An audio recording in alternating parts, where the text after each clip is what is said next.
சீரியல்களின் full எபிசோடுகளை Sun டிவியில் ஒளிபரப்பான உடனே எக்ஸ்க்ளூசிவாக சன் நெக்ஸ்டில் மட்டும் ஃப்ரீயா பாருங்கள்.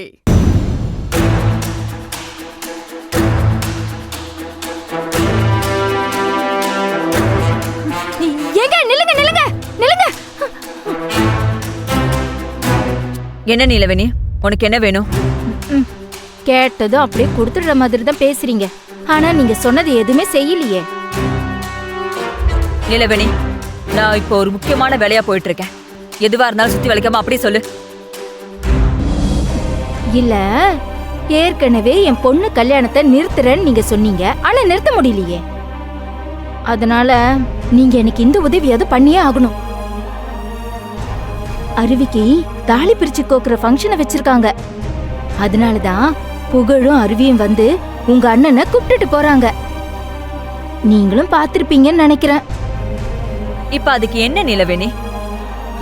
நீங்க என்ன பண்றீங்க? அருவியோட அப்பாவை ஃபங்க்ஷனுக்கு வர விடாம பண்ணிடுங்க. அது போதும். கல்யாணம் பண்ணி எவ்வளோ நாளைக்கு அப்புறம் அவளுக்கு இப்படி ஒரு ஃபங்க்ஷன் தேவையா? நீங்களே சொல்லுங்க. ஃபங்க்ஷன் நடத்தி எங்க அம்மா அந்த அருவிக்கு ஆசீர்வாதம் பண்ணணுமா? அவளுக்கெல்லாம் ஆசீர்வாதம் ஒரு கேடா? நீங்களே சொல்லுங்க. நீலவேணி அக்கா, கொஞ்சம் சும்மா இருங்கக்கா. நீ சும்மா இரு சைலஜா. இத பத்தி பேசுறதுக்காக எவ்வளவு நேரமா நான் வெளியவே காத்துட்டு இருந்தேன் தெரியுமா? இத பாருங்க சிவசங்கரி, நான் எதுக்கு சொல்ல வரேன்னா, அந்த அருவியோட அப்பா ஃபங்க்ஷனுக்கு வரலனா நம்ம கூப்பிட்டும் நம்மள மதிச்சு ஃபங்க்ஷனுக்கு வரலன்னு புகழுக்கு செம்மையா கோவம் வரும். எங்க அப்பா சொல்லவே வேண்டாம், அப்படியே பொங்கி எழுந்துருவாரு. என் தம்பி கலை இருக்கானே, அப்படியே கொதிச்சிருவான். மொத்தத்துல அந்த அருவிய எல்லாருமே சேர்ந்து திட்டி அவ சந்தோஷத்தை கெடுத்துருவாங்க. விவரமே தெரியாம பேசுறாங்க. அக்கா, நீங்க கிளம்புங்க, அப்புறம் பேசிக்கலாம்க்கா. அட நீ சும்மா இரு சைலஜா. நான் நினைச்சது நடக்கணும்னா இப்பவே இதை நான் பேசிதானே ஆகணும். அந்த அருவி சந்தோஷமாவே இருக்கவே கூடாது சிவசங்கரி. அதனாலதான் சொல்றேன், எப்படியாவது உங்க அண்ணனை அந்த ஃபங்க்ஷனுக்கு வரவிடாம தடுத்துருங்க. என்னோட எதிரி அருவி ஃபங்க்ஷன்ல சந்தோஷமா இருக்கவே கூடாது.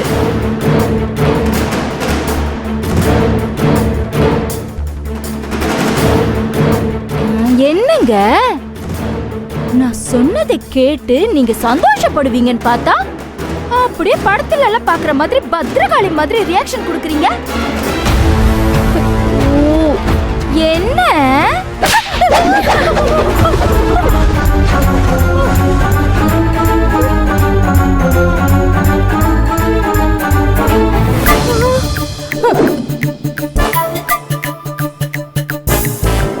கண்ணெல்லாம் சுத்துது, கண்ணெல்லாம் மங்களா தெரியுது.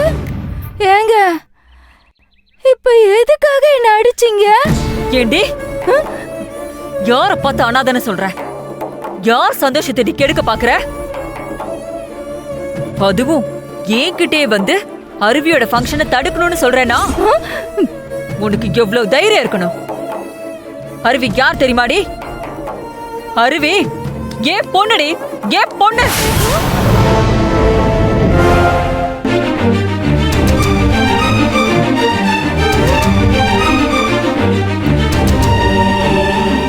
ஏங்க ஏங்க, என்ன சொன்னீங்க? அருவி உங்க பொண்ணா?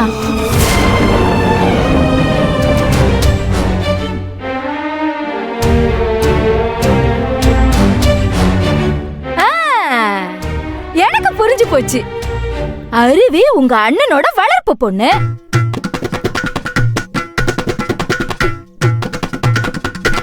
அது மட்டும் இல்லாம அருவி உங்களுக்கு ரத்தம் கொடுத்து காப்பாத்திருக்கா.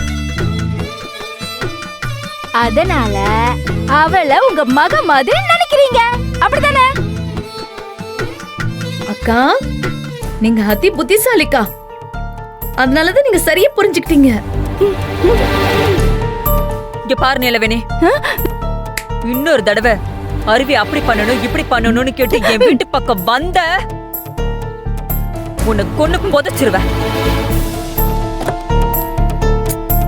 ஆரம்பத்திலே நான் வேண்டாம் வேண்டாம் தடுத்தனே, கேட்டீங்களா? இப்ப பாருங்க, அரை வாங்கிட்டு நிக்கிறீங்க. இதெல்லாம் தேவையா உங்களுக்கு? முதல்ல இங்க இருந்து கிளம்புங்கக்கா. ச்சே. யோசனை பண்ணி பாத்தியா கொஞ்சமாவது? பாருங்க, மத்த மருமகளுங்களுக்கு செஞ்ச மாதிரி செய்ய வேணாமா அவளுக்கு? எனக்கு என்னமோ அம்மா சொல்றதுதான் சரின்னு தோணுது. அம்மா எடுக்கிற முடிவு தான் கரெக்டா. இது பாரு, இஷ்டத்துக்கு ஒரு முடிவு எடுத்து அவங்க மனசை யாரும் கஷ்டப்படுத்த வேண்டாம். இப்ப என்ன, அருவியோட அப்பா இந்த ஃபங்க்ஷனுக்கு வந்து அவர் எதுவும் வாய் திறந்து பேசிடக்கூடாது, அவ்வளவுதானே? அதெல்லாம் நாங்க பாத்துக்கிறோம். என்னடா புகழ்? இல்லைண்ணே, அம்மா ஆசைப்பட்டாங்கிறதுக்காக தான் வெண்ணிலாவோட சேர்ந்து அருவிக்கும் ஃபங்க்ஷன் ஏற்பாடு பண்ணியிருக்கோம். அம்மாவோட விருப்பத்துக்காக தான் நானும் அருவி கூட சேர்ந்து போய் அருவியோட அப்பாவை வர சொல்லிட்டு வந்தேன். அவரும் இந்த விஷயத்த சொல்லும்போது ரொம்ப சந்தோஷப்பட்டார். எங்களுக்கு கல்யாணம் ஆகி நடக்காமல் இருக்கிற சடங்கை அம்மா இப்போ பண்ண ஆசைப்படுறாங்கன்னு தெரிஞ்சதும் அவர் ரொம்ப பெருமையாக தான் நினச்சாரு. இப்போ திடீர்னு அவரை வர வேண்டான்னு சொன்னால் அவர் அம்மாவை என்ன நினைப்பாரு சொல்லுங்க? பெரியப்பா, அருவியோட அப்பாவை நினச்சா நீங்கள் எதுவும் சங்கடப்பட வேண்டாம். ஃபங்க்ஷனுக்கு வந்து அவர் எதுவும் பேசக்கூடாதுன்னு நானே ஸ்ட்ரிக்டாக சொல்லிடுறேன், சரிங்களா? புகழ் சொல்றதுதான் சரி. அவரை கூப்பிட்டு திரும்பவும் அவமானப்படுத்த வேண்டாம். ம். ஆமா மாமா, அருவியோட சந்தோஷத்துக்காக தான் அத்தை இந்த ஃபங்க்ஷனையே நடத்துறாங்க. அதுல அருவியை சங்கடப்படுத்தினா நல்லா இருக்குமா? வெண்ணிலாவுக்கு எப்படி எல்லாரையும் கூப்பிட்டு செய்யறோமோ அதே மாதிரி அருவிக்கு செய்யணும். என்ன சரஸ்வதி, சொல்லி வச்ச மாதிரி எல்லாம் ஒரே மாதிரி பேசுறீங்க? நாங்க மட்டும் என்ன அருவி மனசை கஷ்டப்படுத்தணும் நான் பேசுறோம்? அவங்க அப்பாவோட நடத்த எங்களை அப்படி பேச வைக்குது. இங்க பாருங்க சரஸ்வதி, நீங்கெல்லாம் என்னதான் சொன்னாலும் என்னால இதெல்லாம் ஏத்துக்கவே முடியாது சிவா. விஸ்வநாதன் இந்த ஃபங்க்ஷனுக்கு வந்தா அது ஃபங்க்ஷனாவே இருக்காது. அதுக்கு தான் சொல்ல வரேன். ஆமாம்மா, அவர் வந்து ஏதாச்சும் பிரச்சனை வரும் தான் எனக்கும் தோணுது. எதுவாக இருந்தாலும் கொஞ்சம் யோசிச்சு முடிவு பண்ணுங்கம்மா, அவ்வளோதான் என்னால் சொல்ல முடியும். கலை, இந்த மாதிரி பேசாத சொல்லிட்டேன். இது பாரு, இது புகழும் அருவியும் சம்பந்தப்பட்ட விஷயம். அவங்க ரெண்டு பேரும் ஆசைப்பட்டு தானே விஸ்வநாத மாமா வீட்டுக்கு போயிட்டு இந்த ஃபங்க்ஷனுக்கு இன்வைட் பண்ணிட்டு வந்திருக்காங்க. இப்போ நாம அவரை அசிங்கப்படுத்தினா இவங்க ரெண்டு பேரும் அசிங்கப்படுத்தின மாதிரி ஆயிடும்டா. அதனால தான் சொல்றேன், இந்த விஷயத்துல நம்ம யாரும் தலையிட வேண்டாம். அம்மா எந்த முடிவு எடுக்கிறாங்களோ எடுக்கட்டும், சரியா? அண்ணா பரவாயில்லண்ணா, கல்யாணம் என்ன நினைச்சாரோ அதுதான் அவரும் சொல்றாரு. பாட்டி, அருவி அக்காவோட அப்பாவை கூப்பிடாம தான் இப்படி ஒரு ஃபங்க்ஷன் நடக்கணும்னா இப்படி ஒரு ஃபங்க்ஷனே வேண்டாம். வெண்ணிலா, அருவி அக்கா இவ்வளவு நாள் இருந்த மாதிரி நானும் இருந்துட்டு போறேன். அருவி அக்கா மனசை கஷ்டப்பட வச்சுட்டு எனக்கு எந்த சந்தோஷமும் வேண்டாம். எனக்கும் வெண்ணிலா சொல்றதா சரின்னு படுது. எதுவாக இருந்தாலும் வெண்ணிலாவோட விருப்பத்தோட செய்யுங்க. டேய் ஜீவா. டேய், புரியாம பேசாத ஜீவா. நாங்க மட்டும் என்ன வெண்ணிலாக்கு பிடிக்காததைய செய்யணும்னு நினைக்கிறோம்? இப்பவே ஜீவா அவன் பொண்டாட்டிக்கு எப்படி ஒத்து ஊதுறான்னு பாத்தீங்களா பெரியம்மா? இப்படி கிண்டல் பண்ற வேலை எல்லாம் வச்சுக்காத. இப்போ நடக்கிற பிரச்சனைக்கு காரணமே நீதான் நான் நினைக்கிறேன். ஆமாண்டி, ஆமா. நான் அந்த பெரியப்பா வீட்டுக்கு போய் அருவியோட அப்பாவை வர வேண்டான்னு சொல்லுங்கன்னு அவரை தூண்டி விட்டுட்டு வந்த மாதிரியே நீ பேசுவியே. அத்தை, நோட் திஸ் பாயிண்ட். கேளுங்க.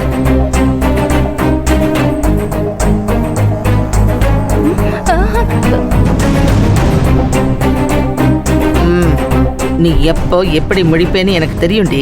நான் உன் அம்மா, நல்லா தெரியும் எனக்கு. இப்படி ஏதாவது குழப்பத்தை உண்டாக்கிக்கிட்டு இருந்த ஃபங்க்ஷன்ல இவங்க எல்லாரும் இருப்பாங்க, ஆனா நீ இருக்க மாட்ட. மா, அவ ஏன் பொண்ணுமா? அதே மாதிரி தான் அருவியும் விஸ்வநாதனோட பொண்ணு, புரிஞ்சுதா?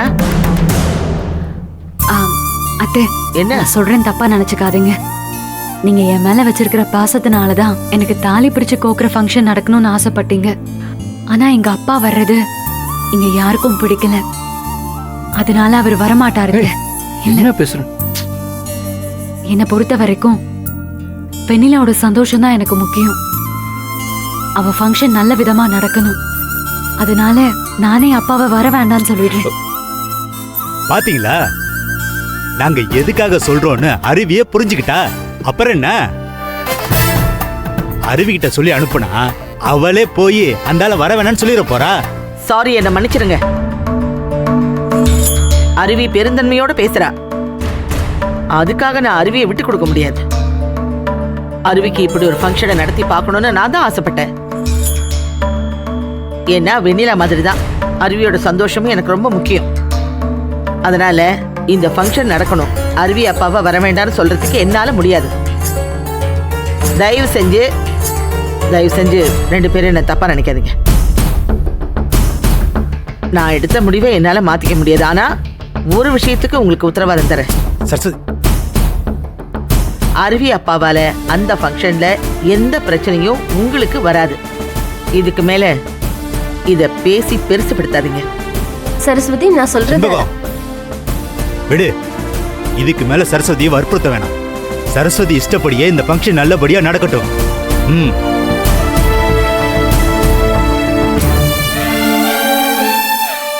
உண்மையிலேயே நீங்க கிரேட் அத்தை. எனக்காக உங்க சொந்த பந்தங்களை எதிர்த்து நியாயமா முடிவு எடுக்கிறீங்களே. உங்க மனசு யாருக்குமே வராது அத்தை. அண்ணே சாரிண்ணே, சரஸ்வதி வாக்கு கொடுத்தா அதுல இருந்து பின்வாங்க மாட்டா, உங்களுக்கே அது தெரியும். பரவாயில்ல சிவா, நாங்க எங்க மனசுல பட்டதை ஓப்பனா சொல்லிட்டோம், அவ்வளவுதான், விடு. இதுக்கு மேல அதை பத்தி பேசவே வேண்டாம். சரிண்ணே.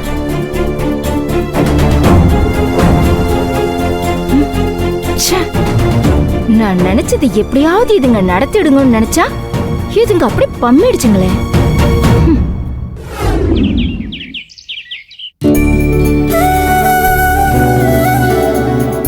இங்க பாருங்கண்ணே.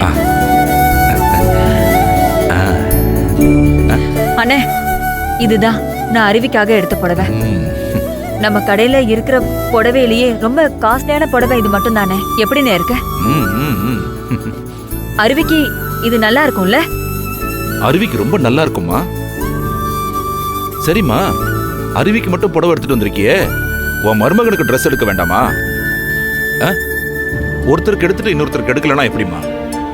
இல்லண்ணே, அந்த புகழ் என்னோட மருமகனா மட்டும் இருந்திருந்தா சந்தோஷமா அவனுக்கும் ட்ரெஸ் எடுத்துட்டு வந்திருப்பேன். ஆனா அவன் அந்த சரஸ்வதியோட மகனா போயிட்டானே. ஏன் எதிரோட மகன் எனக்கும் எதிரிதான்.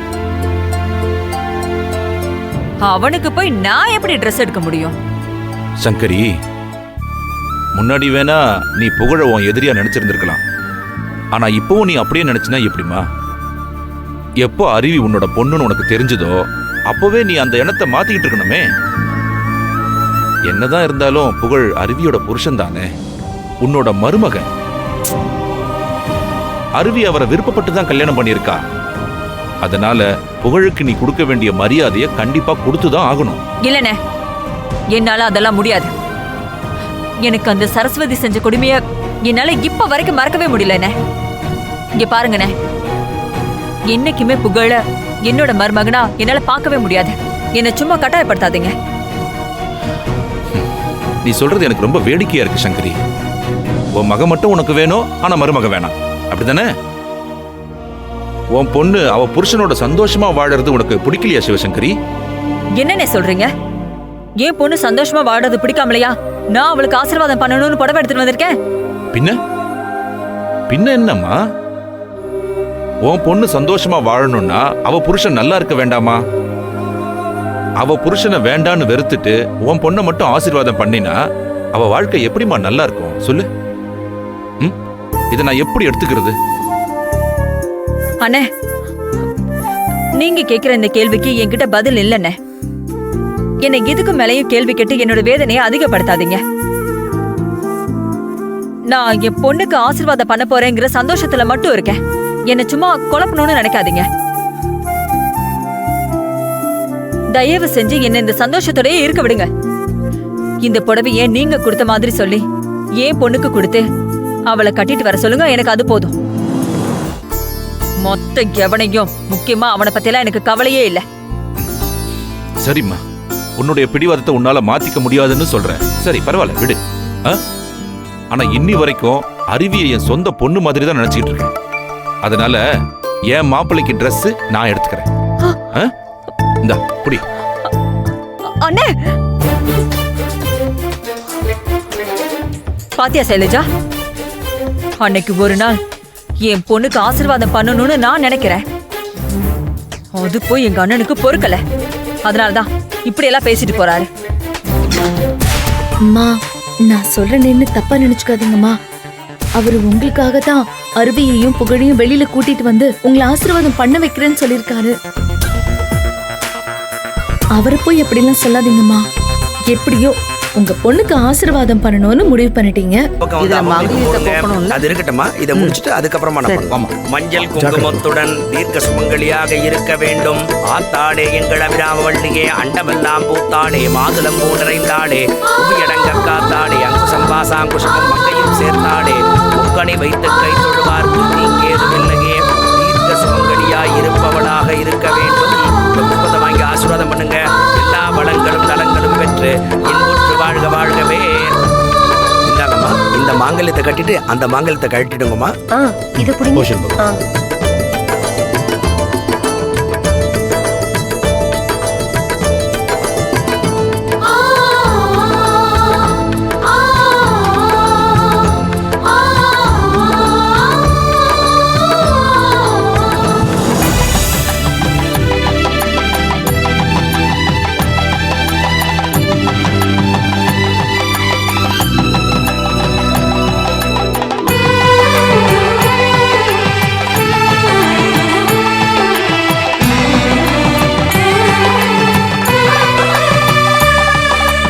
இந்த மாங்கல்யத்தை கட்டிட்டு பழைய மாங்கல்யத்தை கட்டிடுங்க. எல்லா வளமும் நலமும்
இன்பமுடன் வாழ்க வாழ்க.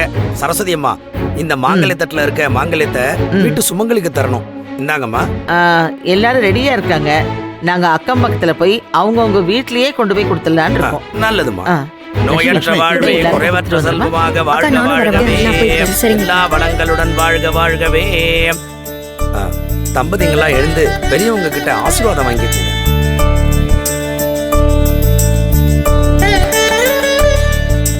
நல்லா இருங்க, நல்லா இருங்க, சந்தோஷமா இருங்க. எப்பவும் நோய் நொடி இல்லாம சந்தோஷமா இருக்கணும். அதுதான் எங்க ஆசை. ஆமா. சரிப்பா. என்ன சரஸ்வதி, அருவிக்கு தாலி பிரிச்சு போகணும்னு ரொம்ப ஆசைப்பட்டியே. ஆமா. இப்போ உனக்கு சந்தோஷம் தானே? ரொம்ப சந்தோஷங்க. நீங்க 2 பேரும் சம்மந்தி காலில் விழுந்து ஆசீர்வாதம் வாங்கிக்கோங்க. வாங்க வாங்க, இப்படி வாங்க. சரிங்க. அக்ஷதையை வாங்கிக்கோங்க. நல்லா இருங்க, நல்லா இருங்க. இன்னைக்கு மாதிரியே நீங்க 2 பேரும் எப்பவும் சந்தோஷமா இருக்கணும்.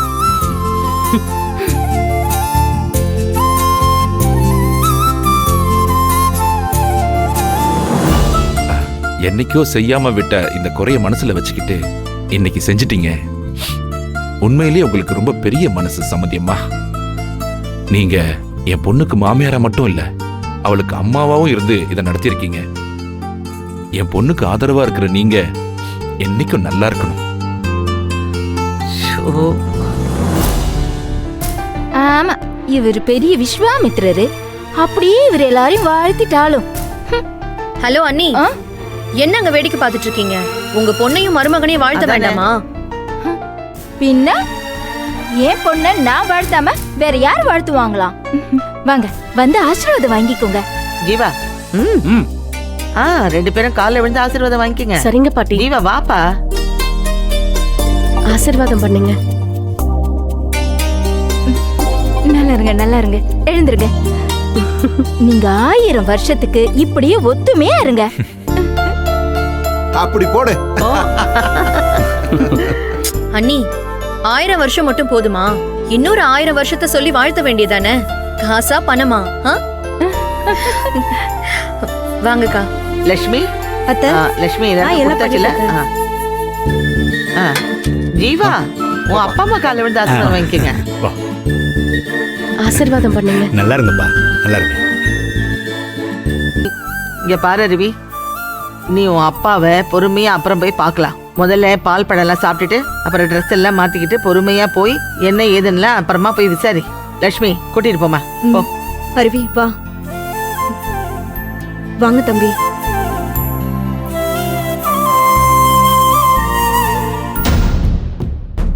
நானும் ஏதாவது பிரச்சனையை உண்டாக்கி அந்த விஸ்வநாதன் இங்க வரவிடாம பண்ணலான்னு பார்த்தா இந்த சரஸ்வதி விட மாட்டிக்கிறாளே.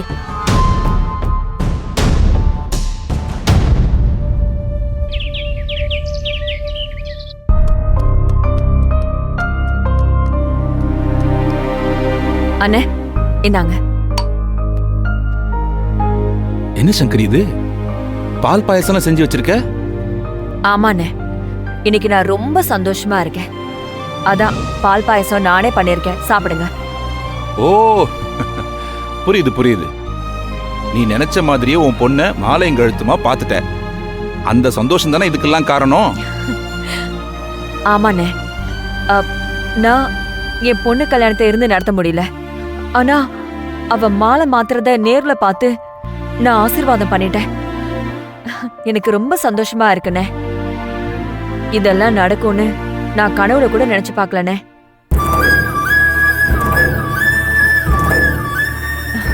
அங்கிள், அருவி வந்திருக்கா. அருவியா? அருவி அருவி அருவி வாமா. எதுக்குப்பா என்கிட்ட சொல்லாம இப்படி ஒரு காரியத்தை பண்ணீங்க? என்னம்மா சொல்ற நீ? எதுக்காக எனக்கு தெரியாம இவங்களை கோயிலுக்கு வர வச்சு எங்களை ஆசீர்வாதம் பண்ண வச்சீங்க? அருவி அது வந்து அருவி, அண்ணன் மேல எந்த தப்பும் இல்லம்மா. நான் தான் உன்னை மாலையும் கழுத்துமா பார்க்கணும்னு ஆசைப்பட்டேன். நான் தான் அண்ணன் கிட்ட சொல்லி உங்களை வர வச்சு ஆசீர்வாதம் பண்ணேன். எதுக்காக இப்படி பண்ணீங்க? நீ என்னோட அண்ணன் பொண்ணு அருவி. பொண்ணு கல்யாண கோலத்துல பார்க்கணும்னு நான் ஆசைப்பட்டது தப்பா சொல்லு? தப்புதான். இதனால எங்க குடும்பத்துல எவ்வளவு பிரச்சனை தெரியுமா? நாராயணமூர்த்தியும் செண்பகவல்லியும் கோயில்ல வந்து அத வீடியோவா எடுத்து எங்க வீட்ல போட்டு காட்டி என்ன அவமானப்படுத்திட்டாங்க. திட்டம் போட்டுதான் இப்படி பண்ணிருக்காங்க. அருவி என்னம்மா சொல்ற நீ? வீடியோ எடுத்து காட்டினாங்களா? ஆமாப்பா,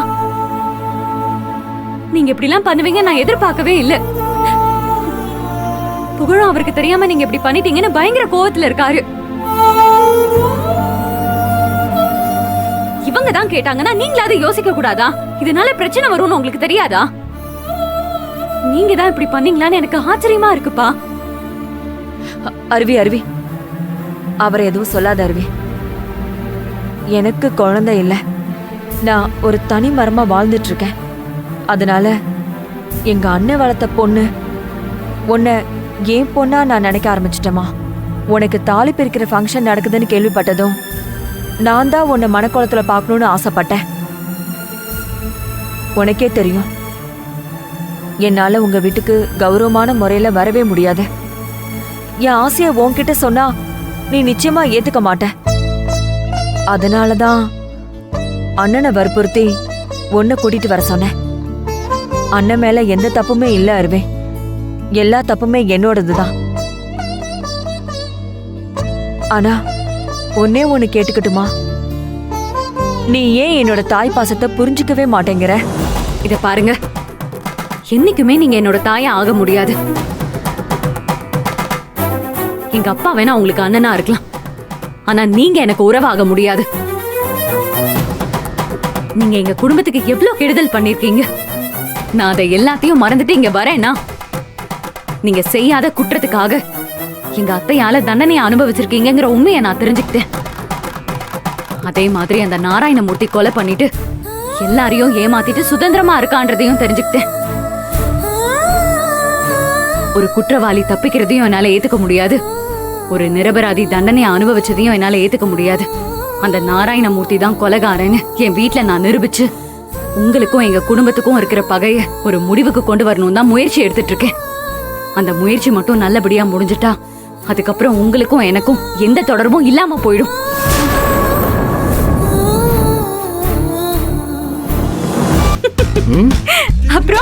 அப்புறம் இந்தாங்க பால் அப்படின்னு வெக்கத்தோட நீ என்கிட்ட பால் சொம்ப நீட்ட, நான் அதை வாங்குற மாதிரி உன் கை மேல கை வச்சு அப்படியே பாலை வாங்கி பாதி குடிச்சிட்டு அப்படியே மீதியை உன்கிட்ட கொடுக்க, அப்புறம் நீ மீதி பாலை குடிச்சிட்டு பால் சொம்ப வாங்கி அங்க வைக்க,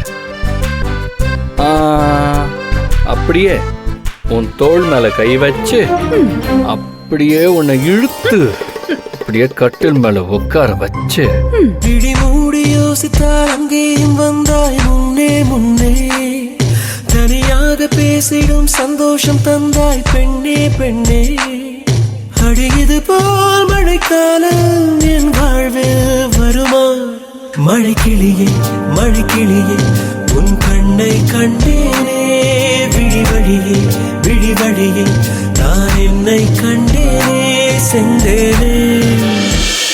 பச்சை கண்ணு வாங்காம நான் உன்னையே பார்க்க, நீயும் என்னையே பார்க்க, அப்படியே மெதுவா உன் கையை நான் பிடிக்க,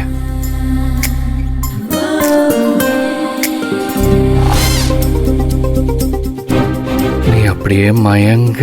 ஐயோ போதும் போதும், படம் ஓட்டினதெல்லாம் போதும், இதோட கட் பண்ணிக்கோங்க. காலையில விடிற வரைக்கும் கட் பண்ணவே கூடாது. ஓகே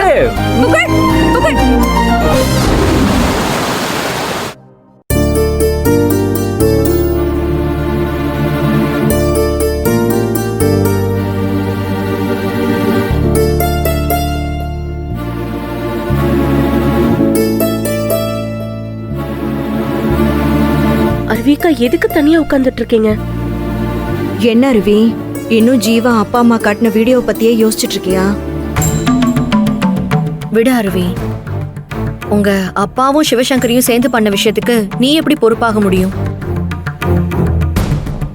அதான் உங்க அப்பாவும் அத்தை கிட்ட மன்னிப்பு கேட்டுட்டாரே, இதுக்கு மேலேயும் எதுக்கு அதை யோசிச்சு கவலைப்பட்டுட்டு இருக்க? நான் அதை பத்தி யோசிக்கலக்கா. அப்போ அப்படி என்னதான் யோசிச்சுட்டு இருக்க அருவி? நாராயணமூர்த்தி தான் கொலை பண்ணாருன்னு அவரு வாயாலே மண்டபத்துல வச்சு சொன்னதை அப்பா எல்லார்கிட்டயும் சொன்னாரு. ஆனா யாருமே அதை நம்ப மாட்டேங்கிறாங்க. அதுக்கப்புறம் நானும் நேரடியா அவர்கிட்ட இதை பத்தி பேசி என்கிட்டயும் அதை ஒத்துக்கிட்டாரு. எப்படியும் அவரை பத்தி நிரூபிக்க முடியாதுன்னு என்கிட்டயே சவால் விட்டாரு. நானும் அவரை பத்தி அத்தை கிட்ட மாமா கிட்ட புகழ்கிட்டன்னு எல்லார்கிட்டயுமே சொல்லி பார்த்துட்டேன். ஆனா யாருமே அதை நம்ப மாட்டேங்கிறாங்க.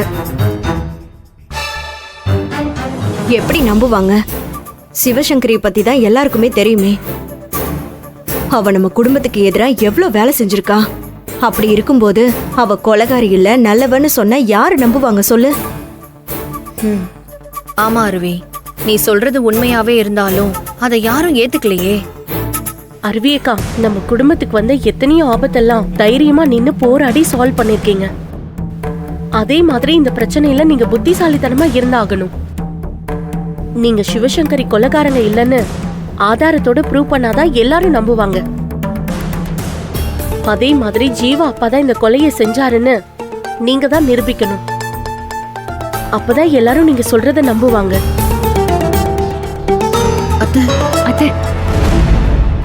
என்ன எல்லாரும் அருவியோடு சேர்ந்து சீரியஸா பேசிக்கிட்டு இருக்கீங்க?